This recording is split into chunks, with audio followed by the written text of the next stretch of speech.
It's time for the State of Pro Wrestling, scheduled for one fall with a 60-minute time limit. And now, from parts unknown, your tag team champions of the world, John Orlando for the PVDCast and Gerald Glassford from the Pop Culture Cosmos.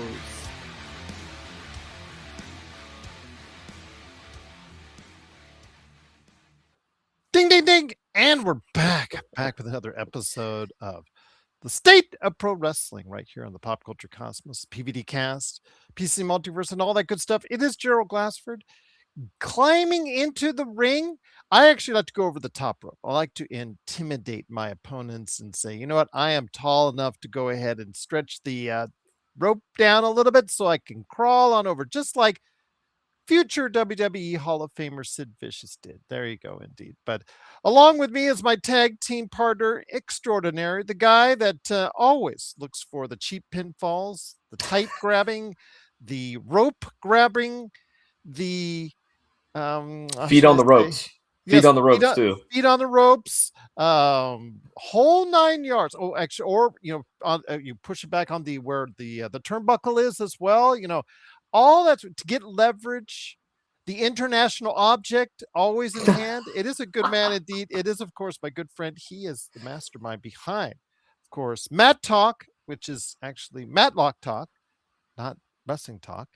I always have to preface it by that. And then also as well, of course, the world famous PVD cast. It is, of course, my good friend, John Orlando. What's up, John? Oh, not much. I'm glad to be back. I've been looking forward to talking about all the news that's worth reporting in the world of professional wrestling. And it's always great to do it right here with you on the State of Pro Wrestling. Absolutely, my friend.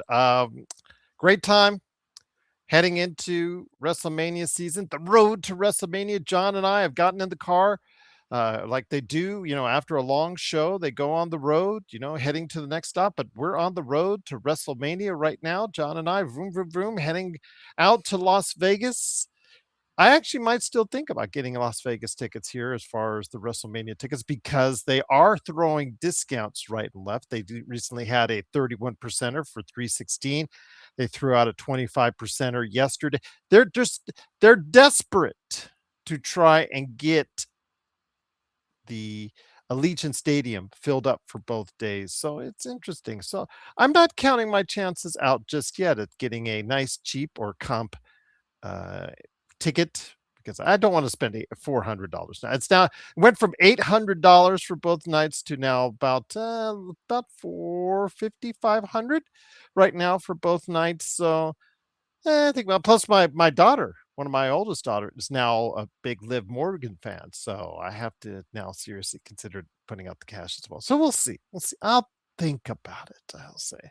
But maybe just, go to buy the WWE World again, or I'll think of something. It's a long week of WrestleMania week. There's a ton of independent shows. There's a ton of meetings, ton of performances, ton of matches, ton of cards, ton of interviews, ton of parties, specials. Las Vegas is going to have an overwhelming number of things going on, even for Las Vegas on WrestleMania week, John. Yeah, I was doing some research about the ticket sales, and it seems like, if I remember correctly here from my notes, night one's got about 37,000 tickets sold. Night two has about 38,700-ish sold. That's not because you can correct me if I'm wrong. Allegiant Stadium is 65,000. That's max capacity. Actually, well, I think that's what they want to paper it off to. It actually is an 80,000 plus seat stadium. I don't know how much they I think they paper it off, or because the staging. But although now you can actually buy tickets on top of the stage, it was announced last week, just to let you know as well. It depends how much they close off due to the staging and whatnot. So, but it is, I think 65, I think is the capacity for WWE events, but that's just trying to memorize from last year. But the stadium itself is 80,000. If for, like, let's say Raiders games or UNLV football games or whatnot. But yeah, that's what the total capacity amount, or upcoming, because BTS is going to be there, and They just sell out. They don't have any of those WWE problems. They just boom, boom, boom, boom, boom, sell out. Bruno Mars, boom, boom, boom. He's selling his time there as well. So I think again, it is, you can say it's based off of the tourism and we're at with the climate and the economy or whatnot. I think you can get away with saying that all you want, but when BTS can go into the same stadium multiple times, John, Mm. more than just the 2 day at WrestleMania. They've got 4 or 5 shows that they've already sold out. When they've got Bruno Mars for multiple days as well in the stadium, it's so hard to argue right now. I think it's like right now what we're seeing is the ebbs and flows of the product. Hmm. And it's just a determination right now that the product is just not as fresh as you would like it to be.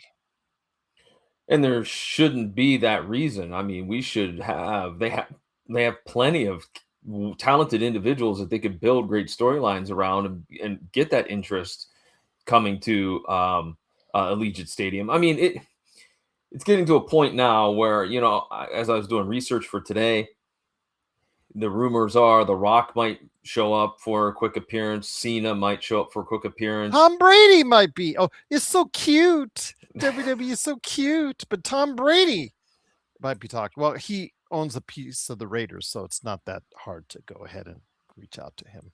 Yeah. Yeah, but it's getting to be like with boxing in the early days of UFC. They would plant famous people in the crowd and constantly plug them. Well, now we're getting to a point now where in the WWE, only the rich people are going to be able to buy tickets, not actual fans. So there's got to be something done here with this this idea of raising this ticket prices so high that the average family can't afford it. There's got to be something, and we're seeing it right here at WrestleMania. I mean, Elimination Chamber, they still had some empty seats in Chicago, and that's a big town. That's a big wrestling town. Like for years, it's been that way. For decades, not even years, decades. It's been a hot wrestling city, and WWE Elimination Chamber couldn't sell that out. And with AEW talking about All In London, where I think you and I already know what's going to happen with All In. It's going to come down to Will Ospreay if he stays upright because he came back recently. And obviously it's geared towards him. We've talked about this for years now, where it's just got to happen where Will Ospreay beats MJF for the world title in London. It's not going to get any better than that for alignment, all that. But even if that's the case, how many tickets will sell there in London? What is the product like for professional wrestling? How much people are willing to spend on pro wrestling as a whole? I know Mexico, they're still CMLL still experiencing really great numbers. They're still experiencing sellouts in AAA because they're still pricing those affordably. And I think the dynamic pricing for WWE has come back to bite them because again, if you cannot keep that product hot, you have to be smart and understand what your audience is into, where your audience is at.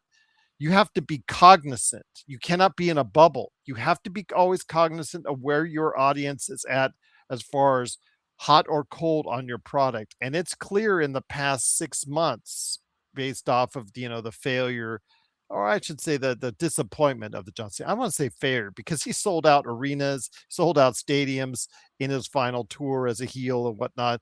So again, I'm just going to say that did not meet the expectations both you and I and a lot of other people set out for. But I will say this again, with the product itself cool right now, it would have made sense that they just had better pricing for it so they could get people in those seats so they could spend money while they're there.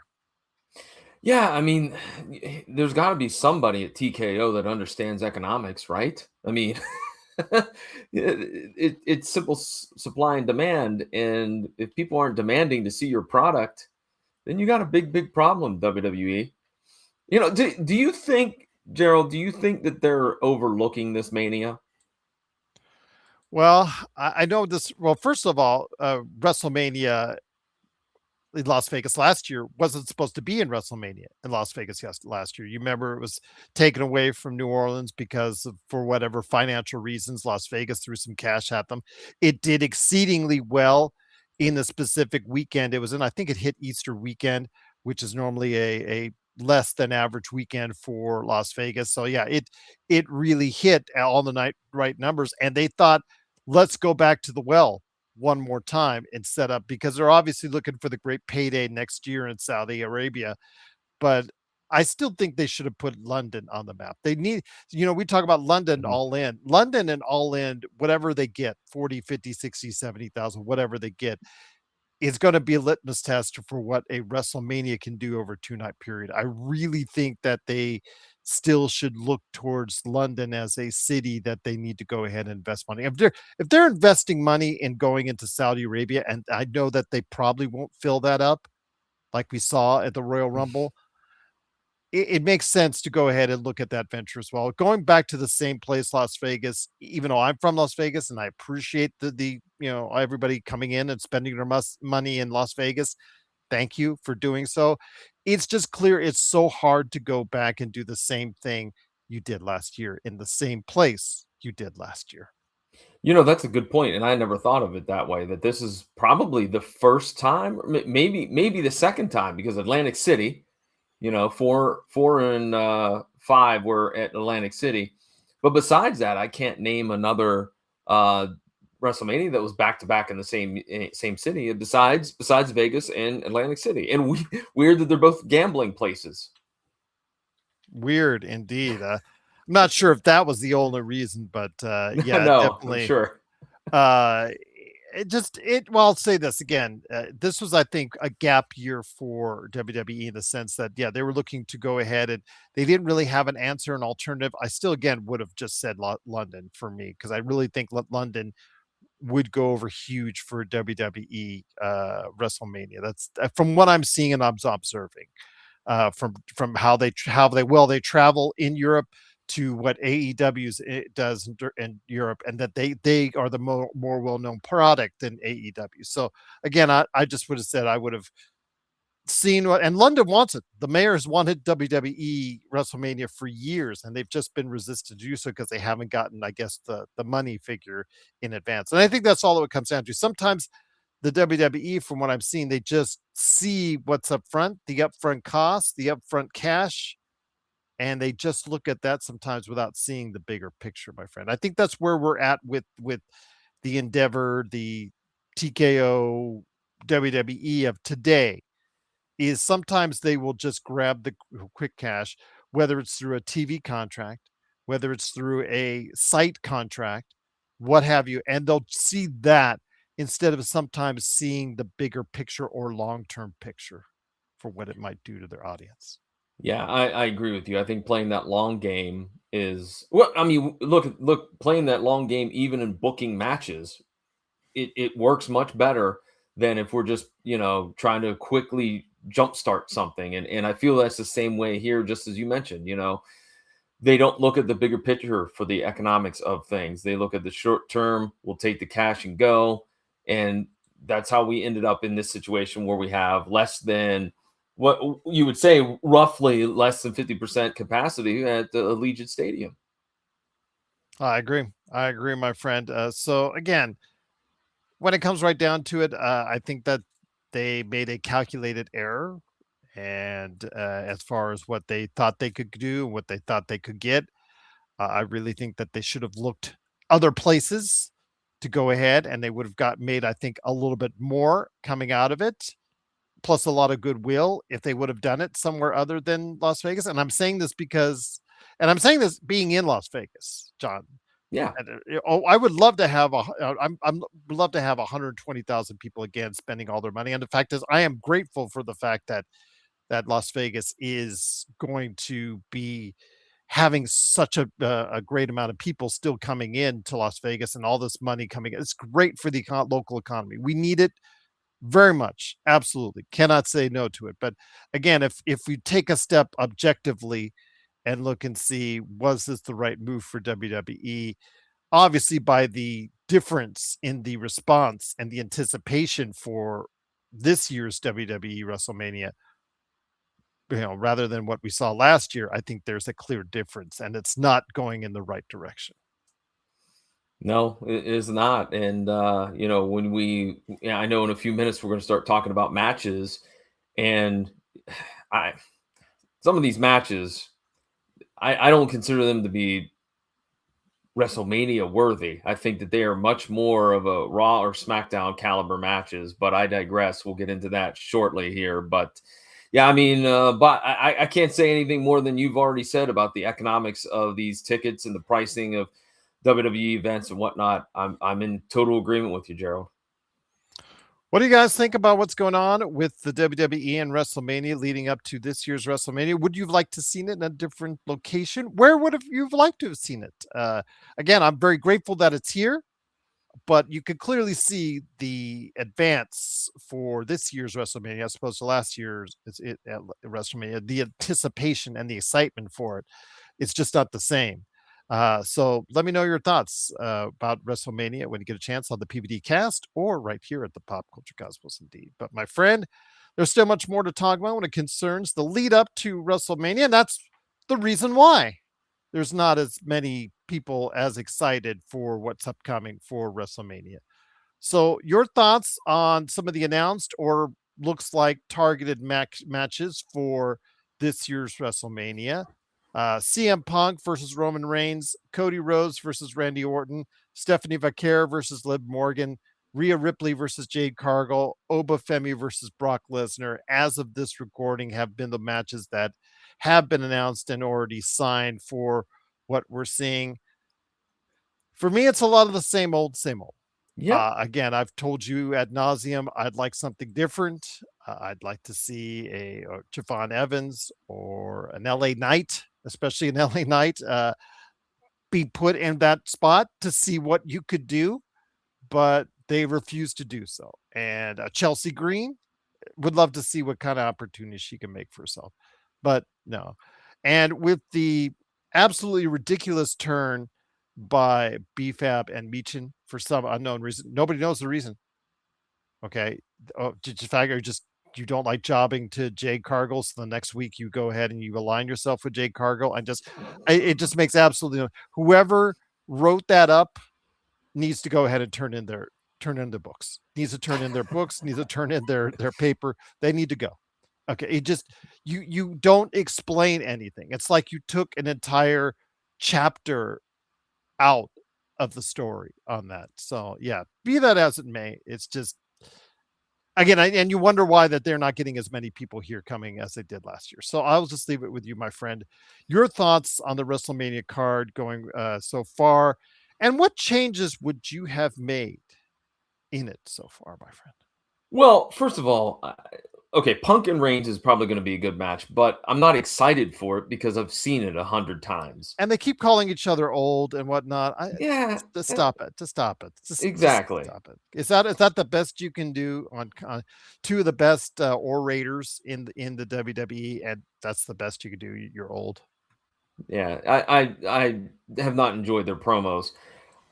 Vaquer and Liv Morgan is probably going to be good, but I'm not really super excited about that either. I think I'm kind of burned out on Liv Morgan. Just, I know she's just come back. She hasn't been back very long, but I'm kind of already tired of her. Oba Femi versus Brock Lesnar, I think, is the one shining star in this lineup because it's something different. It's something that I think is going to lead to some heavy hitting. I hope that they keep it to a minimum time limit, like 8 minutes or something. Don't let Oba Femi, the new guy, don't let him work a 20-minute match. There's no reason for that. 7 minutes tops, 5 minutes probably better. Plus, yeah, Brock is going to be gasping now at his age. Yes. He's no longer the guy that you think he was back 10 years ago, 20 years ago. Exactly. One match that has been rumored that I think would really steal the show is Julia versus Io Sky. That there's been a lot of conversation, a lot of chatter about that, and I think that would be an awesome matchup. I would certainly make sure that was in the cards, if you will, if I was booking WrestleMania. And then the other possible match I read about, Gunther versus Rey Mysterio, which I think we've all been waiting for that one to come, because the whole retirement angle when it comes to Gunther, who's retiring all these people. Rey has been open about wanting to wrap things up. And, since Gunther's been feuding with Dragon Lee, who's the heir apparent to Rey Mysterio's crown, so to speak, it all makes sense. And I think they would have a good match. But yeah, it's just like Cody and Orton. I'm not really caring about it. AJ Lee and Becky Lynch. Okay. They all these have titles. But it goes to show everybody has a title. When I was making my notes, I'm like, so, I mean, as I told you, my friend, a Monday champion and a Friday champion. Yeah, that's what we're down to. It's ridiculous, but I don't know. Some other things I think I would have. One other thing, if I was booking. Well, by the way, if you go to an AEW match, or you go to an AEW show, they hand out the belts to you at the door. Just want to let you know. Great, because I want to get that national title to add it to my collection. There you go. Anyways, I would have somehow figured out a way to highlight Javon Evans and his athleticism. By that, some 4-way dance for a future title shot or something along those lines. Get him in there. Get maybe one of the Fraxium guys to get in there. Just get a bunch of high flyers and let them just put them out there first and let them go, for lack of a better term, balls to the wall, high impact, high stakes, lots of crazy moves. Get people into that show by presenting some of the more high flying action, if you will. That's how I would start things off if I was booking WrestleMania. Well, there you go. Again, for me, I think somehow incorporating what people are asking for with Chelsea Green, and then LA Knight, before he actually just the push dies, or the crowd reception dies, because the crowd, how could the crowd stay behind him if they just don't seem to continually have plans for him? Do something with LA Knight at a higher level would be just absolutely fantastic. But again, I already think that ship has sailed when it comes to LA Knight, or I'm starting to think that ship has sailed when it comes to LA Knight as well. But Chelsea Green, after the controversy behind the scenes, make something out of it. Make something out of it. Do something with it. You have all this notoriety that's going on behind the scenes when it concerns her. Make something with it. Give her push. Jade Cargill, as great an athlete as she is, as fantastic a look that she has, the fact that she just has it in a lot of people's eyes and mind as well. I thought she carries herself in such a great manner. It's just not worked as champion. It's not worked with Tiffany Stratton. It's not worked so far. None of these ladies have moved the needle. Give Chelsea Green an opportunity to go ahead and run with it. But you already trashed her by jobbing her out along with half of the women's roster on the SmackDown side against Jade Cargill. So again, who is there left? Saul Ruka? I don't know. I just getting at this point, it's just becoming harder and harder to see the mistakes, as far as weeding through the mistakes that the WWE has made booking wise, to find stuff that will really get an audience going at a higher level, my friend. What about pairing up Matt Cardona with his wife? Like, what a better scenario. Why aren't they pairing in AAA as the mixed tag team champions? Why? Exactly. That's where I was going with this. I was like, they could be a really good tandem, whether it's in intergender matches or whether it's Cardona at ringside when Chelsea has a match or whatever. You have a built-in story right there. And by that, I mean that it's kind of believable because everybody knows they're married. I say that because I don't really buy everything that was on that Netflix show. What's it called? I forget now. Unreal. Yeah. Unreal. And again, you could go as far as you want with that one, because again, I haven't watched it. I've seen clips from it, and I think that's all I need to see from it, because again, like you said, it's working the work when you're trying to make it a shoot as something. It just does not seem like it's something that if you've been watching and observing for many years, you're not going to take it for its face value. Right, exactly. And so I don't anything that's broadcast on that show, I don't care about. I pay no attention. Like you, I see a clip or two, and I'm like, okay, we're moving on, because I don't believe that that's actually that person's opinion or how this whole thing worked. That it was produced, as far as I'm concerned. But back to Chelsea Green, totally, yes, I totally agree that having her do something, because the fans like her, even though she's supposed to be a heel. The fans get behind her, the fans enjoy her, they cheer for her. And I mean, she could be, I hate to use the comparison, but she could be like Danhausen if they just let, which I'm surprised. Surprised and also relieved that they're kind of leaving Danhausen alone, because I think there's a lot that they can do with him if they just let him do things by himself. Yeah, I know that the original showcase for him at Elimination Chamber was awful, but Dave Meltzer going on the public waves, calling him the gobbledygooker of 2026, paraphrasing, but he said gobbledygooker, I think was a little bit too far, and they proved him wrong. He's not corrected himself by doing it, because they have utilized him better. He is selling merchandise at a great level. His number one merchandise seller right now are his shirts, and people seem to be into his act now after such a dead start. So again, when you say these things and you say these shock things, just correct yourself when you're wrong. Just say, you know what, I'm in it. The WWE found a way around the bad start, and they were able to go ahead and get it done. And Danhausen, give him all the respect in the world. It's great where he's doing now. We'll see what happens when he gets into the ring.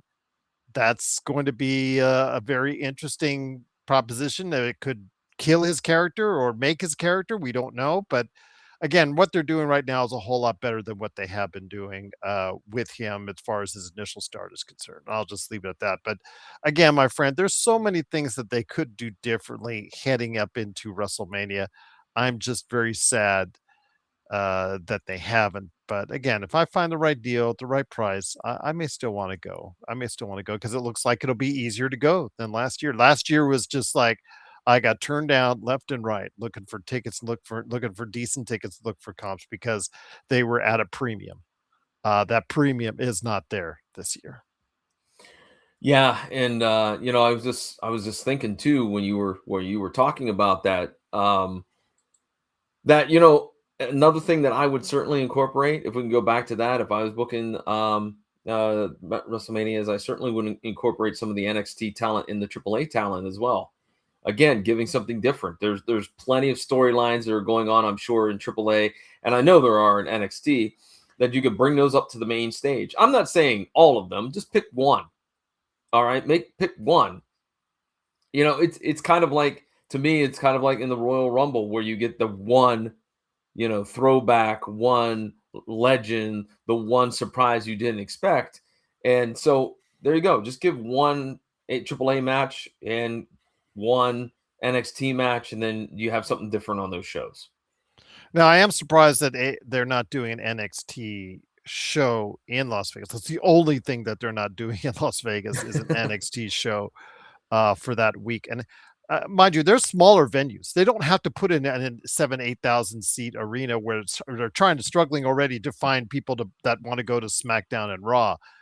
I get that. I understand that. But they could have put that in the Cox Pavilion, where they put the AAA thing last year. That's only 4,000 people, and you can fill that up for an NXT match. I think that was a mistake on their own, as far as to not being able to put them out there on a very important week. It's always good to have all your talent there in the best week for the WWE to present itself. So again, I agree with you. NXT should have been promoted either on WrestleMania or in its own card a little bit more prominently from Las Vegas, but it seems like the fact that they're not even putting out a WWE card in Las Vegas is just like they're giving up on NXT being able to be any kind of draw for that week. So that's kind of disappointing from there. But again, it is Las Vegas, the WrestleMania 42 card. It's coming together.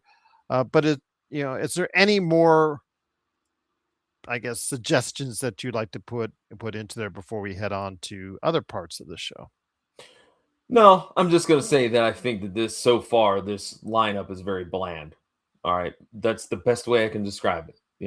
As I said just a little while ago, a lot of these matches I would say would be great main events for SmackDown or Raw, but I don't know if they have the same allure, if you will, for WrestleMania. Well, we'll see. But if you guys have any thoughts on WrestleMania leading up to the big event, WrestleMania 42, please let us know at the PVDcast and, of course, the Pop Culture Cosmos as well. 1.5 hour down, 1.5 hour to go here on the State of Pro Wrestling for March and April. It is John Orlando, the legend himself from cast, also as well Matt Talk, where they talk about a lot of good things on Matlock, and along with me, Gerald Glassford. Thanks again for watching this thing. Before we get into our going back on the Wayback Machine, talking about WrestleMania, as far as our favorite cards, our favorite matches, which WrestleMania we think is the best. I don't want to say which one's the worst because that's like a long list. We could be here like 5 hours if we said which is the worst WrestleMania. So, and I attended one of them, at least one of them. I will say that of the two I've attended to. So I'll just say this. Let's get into AEW. Okay. AEW Revolution at the crypto.com arena. Good crowd for them. 14,000 plus, I believe, was 16,000 maybe even that they covered as far as external.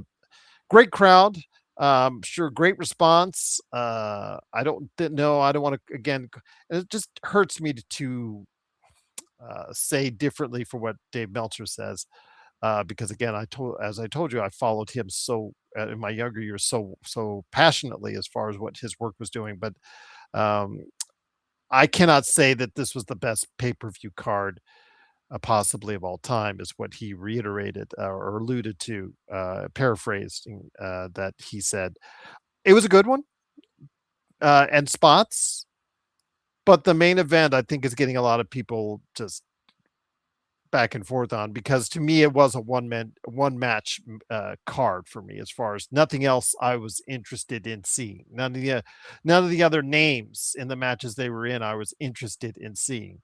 I didn't care about FTR and the Young Bucks, watching them wrestle for the 17th straight time or 17th time, whatever, how many times that they've wrestled. I didn't care about Thekla as a AEW world champion for the women's.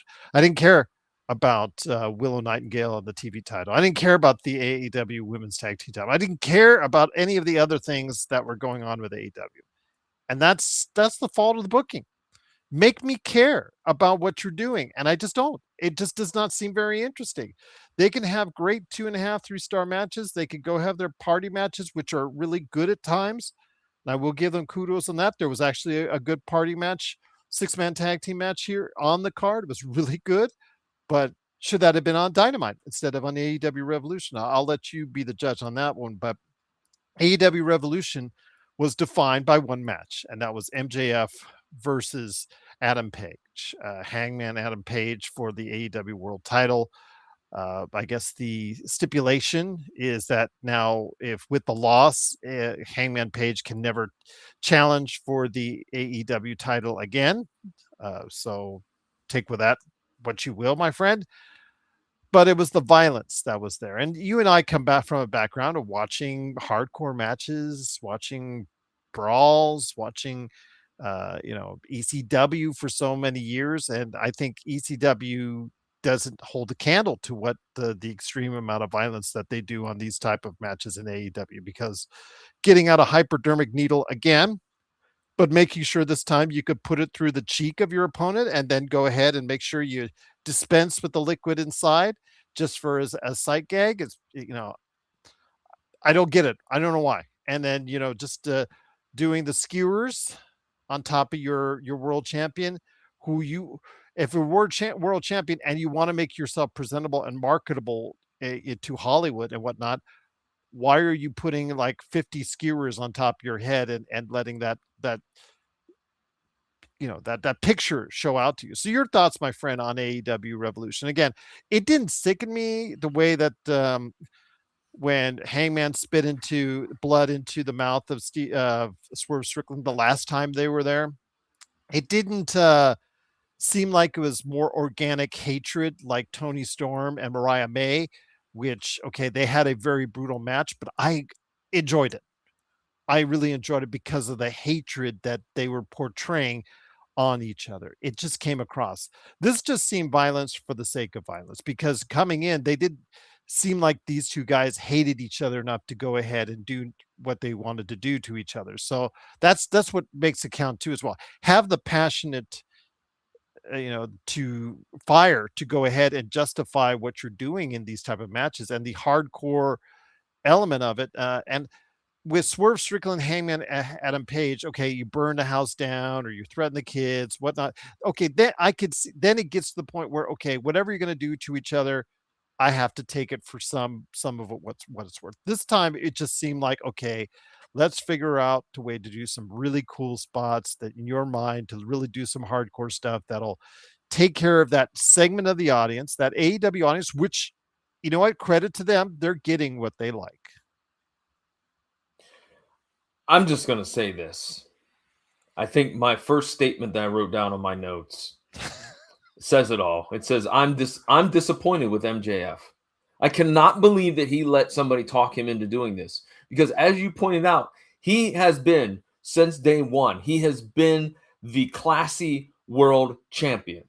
The guy in the $3,000 suits with the diamond rings and the nice watches.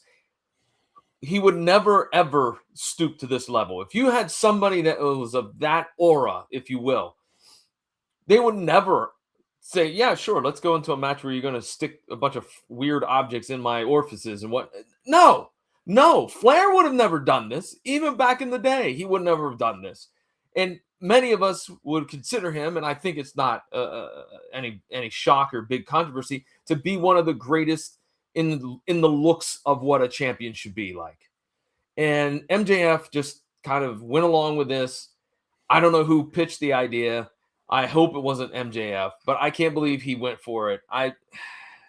You're right. Everything you said is correct. It's violence for violence. There's no point to it. The build for this match was not very good because, again, I'm going to say it, Adam Page is not the greatest wrestler in the world. I know that AEW fans are going to be shocked by me saying that, and they're He's probably just going not for a casual fan or a fan that wants to buy his guy that you say, okay, I really think he should be at that level. I mean, if he were in the WWE tomorrow, I would think he would be a mid to lower mid card guy. It's just that simple. Yeah, agreed. And so I just don't understand why they had to do this because, again, it doesn't have that same sense of urgency and hatred, as you said, to borrow your terms. So now I have to ask, where do we go from now? Where do we go from here with MJF? Well, again, Who's the next you're just opponent? buying time, John. You're just buying time. You're finding him an opponent for a month until it leads up to Will Ospreay, where he drops the title, which I don't agree with, but it's going to happen. You can already see it. Again, we talked about this last year. We talked about this the year before. The fact that you have Will Ospreay, who at one time, is still by many is thought of as the greatest wrestler on the planet as far as, aesthetically, whatnot. He does some amazing things, does some tremendous things in there. And you spend a lot of money on bringing him. You cater to his, he can fly in and out of the country. He doesn't stay here, doesn't live here in the United States. He lives abroad. They travel him in and out. Okay, you're spending all this money on him, and now that he's back, it is going to, as long as barring any health issues, it's going to lead up into what we have talked about now for 2 years, John, and that is him winning the title, the world title, in All in London. It's just that simple. It's inevitable. So right now it just seems like you, in my mind, as much as I appreciate and love MJF for what he is and who he is, I'm kind of disappointed to see, okay, if he had a burning hatred for Page, if those guys had some kind of really big feud going where they were just tearing each other apart or things happened leading up to it, I would have kind of said, you know what, I could warm up more to the idea of them going all out in that Texas death match. But I couldn't. It just did not seem like going in. This was just a world title match with a gimmick on the top of it, and it was supposed to be Adam Page's gimmick and just like Cactus Jack, falls count anywhere match. This was his gimmick, and he lost his gimmick, and now he lost a chance to go ahead and tie. It just, for me, it was like it was there, and again, it was something where you didn't need to go and do the things that you needed to do. But I think at this point in time, I now, and it's very sad, John, that I view MJF now as a placeholder for what's to come, because again, you have to at some time pay off on that investment on Will Ospreay. It's financially, if you and I are bankrolling this and we're paying the money we're kind of paying Will Ospreay, and MJF probably around that time will probably have some other gig in Hollywood he'll want to go ahead and do. You have to go ahead and make the move, despite the fact that ratings are a little better. The outlook for the company is a little better, and kudos to them for that. And a lot of that is due to MJF. But I do think, again, it's very sad that I'm starting to think of MJF as a placeholder until you get to Will Ospreay. Well, and then let's put the shoe on the other foot, so to speak, and let's talk about what they might do with Will to try to build him. I mean, there has been inklings, there has been rumors about possibly Moxley and Ospreay doing a short program. I like that idea. I'm not gonna crap on it. I think it's a good idea because John Moxley's held many titles. He is seen, whether you agree with it or not, but he is seen as a major player on the roster of AEW. I'm not Jim Cornette, who just hates, whether he does realistically or does it for show, just cannot stand anything that John Moxley does. I'm not that point with John Moxley. He is who he is, and he is, like you said, because of what he earned in the WWE, he has earned the right to be considered one of the top individuals in AEW. I could not disagree with you on that, John. Yeah, and so okay, if we're gonna do this, my only little footnote to this is I feel like, number one, it's got to be a short run, and Will's got to go over and look good going over on Moxley. And that means you can't do any crazy hardcore matches either, which we know Moxley likes to do. Again, if this is a short program that's going to just get us the bridge from now to All In, there's not going to be that opportunity, as we've talked about with MJF and Page, to build any type of absolute blood vendetta for these two. And it doesn't need it. It doesn't need it. Ospreay's talented enough. He doesn't need to do the hardcore stuff. Moxley is also, I'm going to say it as well, I think he is a talented wrestler. But he likes to do the hardcore stuff, and I don't think that that's the way to go. But I do like this idea. I think that they, it seems like they are interested in bringing Pac in on this as well. Pac and Ospreay have, of course. So you're going to see Pac first, and then you're going to see him go through. Yeah, this is all setting him up, leading him to getting back to what's going to go on in London. That's all. We're waiting for the inevitable, John. Right. And like I said, if he starts with Pac and then he has to go through Claudio, and then he has to finally go through Mox, great. That all three of those individuals, Pac, Claudio, and Moxley, are proven champions. All right. They've held titles before in AEW, and they have the resume and everything. So again, I think it's smart if we have Ospreay do that. Now, here's where I'm going to turn negative. Hopefully we don't get a start and stop on this like Tony Khan loves to do. We're going to start a storyline, then we're going to stop it, and then we're going to start a storyline, and we're going to stop it. We need to see Ospreay on AEW television, either competing or they're doing interviews or doing backstage stuff to continue to keep him in the running to be that individual that goes to Wembley and tries for the title.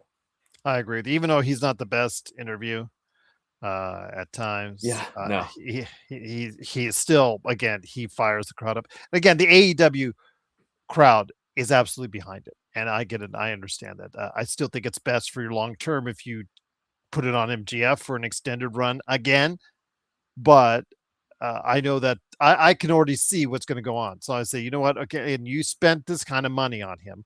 You've given him everything that you wanted to contractually that he wanted. So like, you got to go ahead and see how it looks. That's the only thing he has yet to do in his AEW career is an AEW world title run. And it just, can he take the company to a higher level? And if he can't, then I think you know where you stand. You just take the title off him. Then when his contract comes up, you say, okay, hey, you were at that level. You were given that opportunity. You didn't get it done. You didn't get it done. And you could say bad booking and things of that nature, but sometimes, yeah, it is also bad booking. And we could say that sometimes it's the characters themselves. Like, for instance, you talked about Page when he's been a multi-time AEW champion. It just hasn't worked, part because of booking, but just part because he just is not credible enough as a champion to get a larger base over with, as far as that's concerned. So again, we're Strickland. Even to an extent, Samoa Joe, okay, these guys they're good, they're solid, they're veterans, they can bring great matches to, but they just can't get the product into a different place. You have two options now. You have MJF and Will Ospreay to get you into a higher realm with AEW. That's it. Those are your two marketable champions possibilities. Nobody else on the roster I can see right now can bring AEW to a larger level, to a broader audience. I'm not talking about the hardcores. I'm talking about the broader you and I and everybody else that watches pro wrestling or could watch pro wrestling audience. And this is the time you do it with Will Ospreay. And if he can't get it done, if those numbers don't move in the right direction, then you need to note that come renegotiation time. Because he's always said he's already talked so much trash about the WWE, he can't go there, or he doesn't want to go there. And Japanese wrestling, the Japan wrestling, is not what it once was as far as lucrative money is concerned. So, this is a very important year for Will Ospreay in more than one way at this point in time. And I'm going to throw out two things. One, he needs to recognize that this is a critical year for him in his career, and he needs to start thinking a little bit about all these giant bumps that we're taking. There's no reason to be in a tag team match in Poughkeepsie, New York, and take a gigantic bump out of the ring onto your opponent. There's no need. It's Poughkeepsie. With all due respect, save that for All In. He's got to start wising up and start realizing that, as they say, and so many ex-wrestlers say it, you only have so many bumps on your bump card. His might be coming a little bit short, if you know what I mean. And you're right. Ospreay and MJF are the only two individuals that can widen out the audience. But what about Ronda Rousey, though, Gerald? She's not involved. She's not involved. They didn't sign her to a contract. Why is she there? Why did she come up on the, again, what purpose did it serve? Maybe to sell the Netflix pay-per-view for her? But what did that do for AEW? What realistically? Nothing. And Toni Storm's gone. Toni Storm was out for several weeks, recovering from injuries. You had this thing where Toni Storm and Ronda Rousey had this dust up, and nothing is going to come out of it. Toni Storm is not coming out every week bad mouthing Ronda Rousey, so that Ronda Rousey has moved on and is getting ready for her fight with Gina Carano. It served no purpose other than just a payday for Ronda Rousey. That's all it did. And she's not contracted with AEW. She might be down the line. She might, after this fight, might consider going to AEW because she has fun with Marina Shafir and her 4 horsewomen and all that stuff like that. But for right now, when you look back on it, John, I just don't know the purpose why it was served. That's exactly the same thing that I thought. I'm like, why are we doing this? Why? Just to promote a fight, which, by the way, that fight's in the middle of May? Like, I understand you need to get a head start on your promoting things, but man, it's a little early to be starting that. Is she coming back? Is she going to do interviews? Again, if she doesn't do any follow-up to this in the next 2-3 months, why did you do it? Yeah. Well, you say that a lot with AEW. Why did you do this? Yeah, that's ridiculous. And again, I hate to be AEW bashing all the time. I have been in many ways since the start, but again, it's brought us some good things. It brought the revival of Cody Rhodes, or at least got Cody Rhodes to the point where you saw excitement for him when he went to WWE. You saw what happened with CM Punk when he was there, and he gave him life. Where is he now? So Jade Cargill, where is she now? it's done a lot of good. AEW has, but for the WWE, at some point, the AEW, they're doing pretty good now. It's still they're not what they were when they started. When they if you go back to when they were started, they were above a million people watching it every week on TV. That has faded away to about 700,000, which is still good because they were less. But there's people that there's still arenas that they're selling out, and credit to them for that. And there's still a crowd that clamors for what they're doing. So credit to them for that. They have a different style, a different way of showing things. It's more athletic based. It's more aesthetic based, but storyline wise, it leaves a lot to be desired for a lot of people, John. And that's ultimately why they're going to probably remain number two for quite some time. And again, I'll repeat it. I've said it 1,000 times on this show. The more places the men and women of the wrestling world can work, the better it is for everybody. Whether it's AEW, WWE, TNA, or their local independents, the more options, the better. So before we headed out, my friend, I thought we'd go down memory lane another time. It is go ahead on a cheerier note, because AEW bashing is. I feel bad in doing so because, again, like you said, we're doing it on another business place or another way to go ahead and earn money for these hardworking men and women that make up the professional wrestling industry. So before we head on out, my friend, I wanted to go ahead and reminisce on your WrestleMania moments. I mean, I've told you in the past, I've been to WrestleMania here in Vegas when it was at Caesars, and I've also been to Anaheim.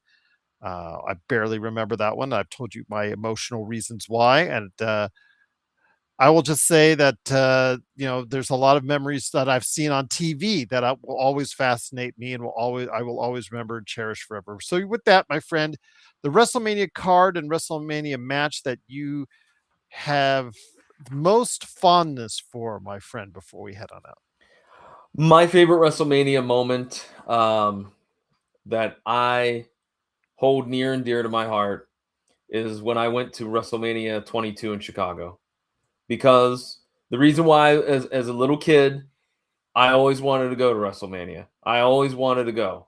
And, fast forward to 2007, I got that opportunity. And so, it wasn't a bad card. It was a pretty decent card. There was some crappy stuff on there, but you had Edge versus Foley, you had RVD in that Money in the Bank match.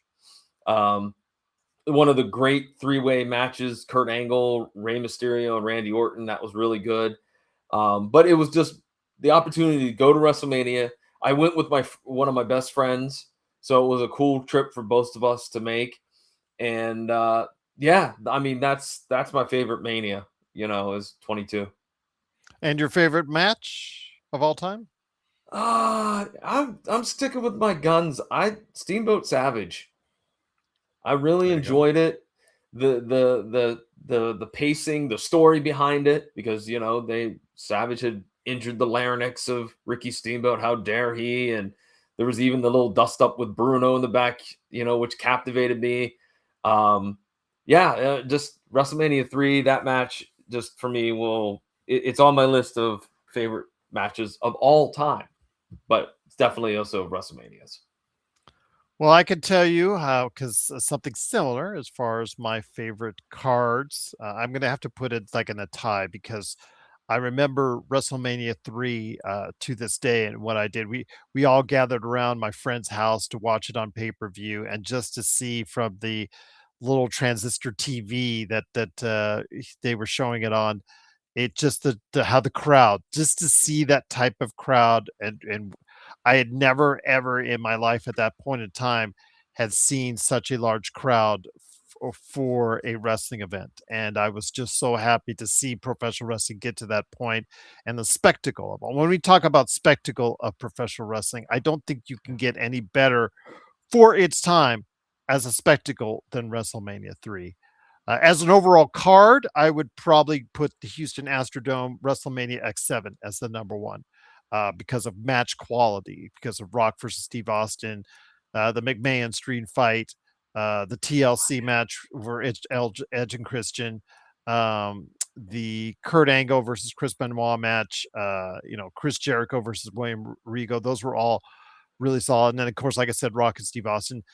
My favorite match, could you say it's Bret Hart versus Steve Austin in Chicago? Could you say it's Ricky Steamboat versus Randy Savage? I would say either one of those great, but you also mentioned Edge versus Foley, and Edge versus Foley as a Mick Foley mark, and to see him in the Cactus Jack outfit performing on that venue, probably the last between that and the Orton match, probably the last great matches he was ever going to be a part of.